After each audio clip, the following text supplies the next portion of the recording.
खबर आजमगढ़ के मुबारकपुर से है। सकुशल संपन्न हुआ शिव मंदिर भोलेनाथ का प्राण प्रतिष्ठा एवं राम कथा का कार्यक्रम। गूंज उठा पूरा क्षेत्र, बम बम बोल रहा है काशी।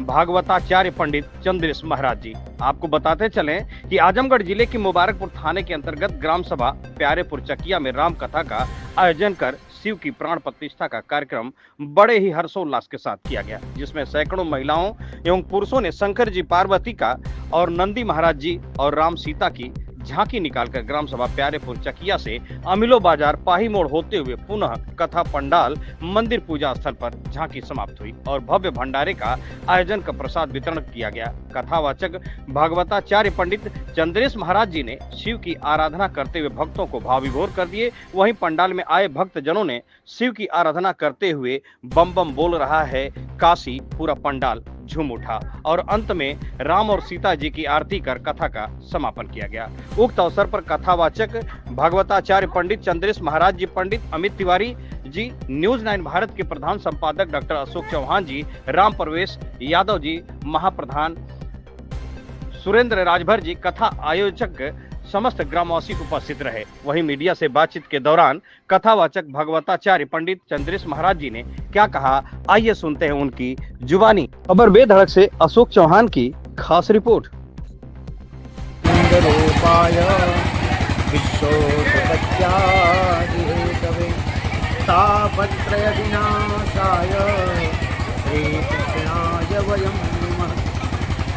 महाराज जी अपना परिचय दीजिएगा।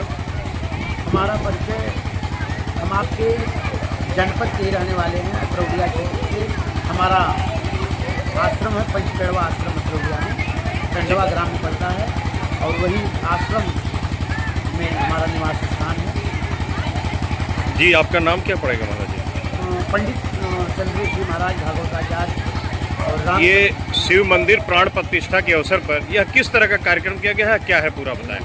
शिव मंदिर प्राण प्रतिष्ठा का कार्यक्रम समस्त जनमानस के सहयोग से भगवान शिव जी की मूर्ति की प्रतिष्ठा हुई, नंदीश्वर की प्रतिष्ठा हुई, भगवती जगत जननी दुर्गा मैया की प्रतिष्ठा हुई और इस प्रतिष्ठा कार्यक्रम के अंतर्गत ही कलश यात्रा प्रथम दिन बहुत विशाल संख्या में हमारे भक्तजन इकट्ठा होकर के कलश यात्रा में भाग लेकर के कलश यात्रा किए और 31 मई से संगीत में श्री राम कथा का प्रवचन चल रहा है और सारे श्रद्धालु समस्त क्षेत्रीय जनमानस आकर के कथा का लाभ ले रहे हैं। इसका उद्देश्य क्या है महाराज जी?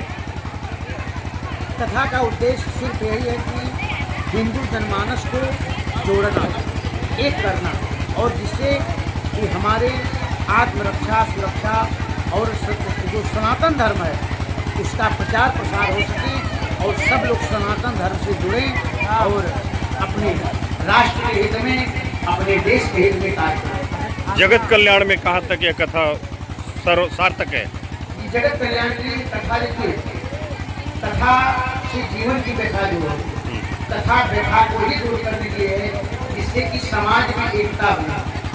इस कथा से देखिए सब लोग इकट्ठा हुए, ऐसे आयोजन होने चाहिए हर गाँव में। आज समापन था, आम जनता को यहाँ क्या कहना चाहेंगे, भक्तजनों को क्या कहना चाहेंगे?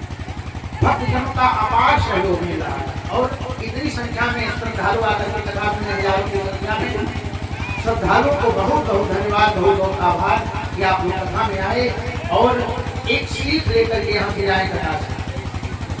हमारा तो यही उद्देश्य है, धर्म का प्रचार करना और एक सीख लेकर के जाए कि एक रह करके अपने समाज को जोड़ने का कार्य करें, इससे सबका लाभ हो सके, सब लोग सबका उत्थान हो सके, समाज की प्रगति हो सके।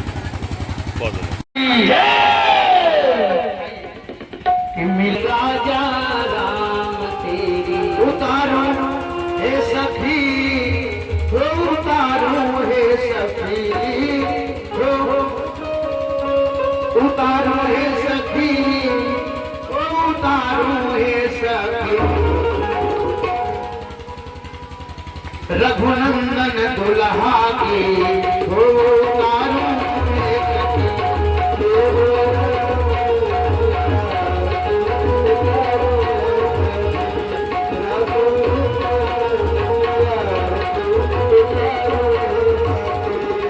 रघुनंदन दुल्हा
छावट पड़ रही है और मैना जैसे हिमांचल के साथ बैठी हुई है, कांट छोड़ करके कहा कि जनक बामन की सोह सुनैना, जनक बामन की सोह सुनैना, जनक बामन की